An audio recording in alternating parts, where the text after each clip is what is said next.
Ka jingelekai duran kop ba shispa lai pusau kalapoi menta syaka jingelekai quarter final ha ka ba ki pratli ki klub kilayo ban mi madan ka Shillong Lajong FC ha ka ne ka kanti ka ha banya khun persya ya ka kan hun Indian Navy FT ha JN Stadium ha ka ba ka Shillong Lajong FC kala penlim da ar la iwe gol lengba ka ne ka jingjob jongka ka Shillong Lajong FC ka pentikina la de ba ka layolat banya khun saha ka semi final ka North East United FC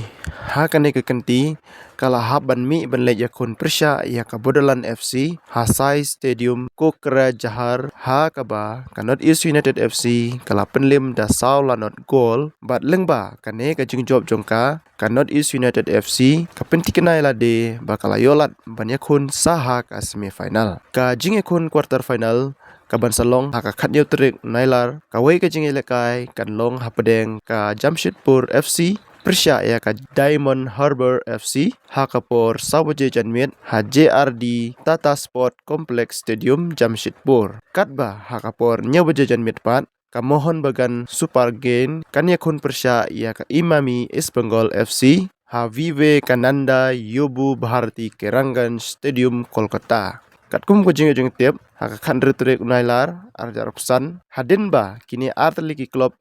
kila dep banyakhun haka semi final ka Shillong Lajong FC kan hab banyakhun persya ya kan North East United FC haka khandai trek nailar haka por nyau beje janmit HJN Stadium yakini ki jinge lekai on pen live tang ha Sony Live but Sony Sport 10-2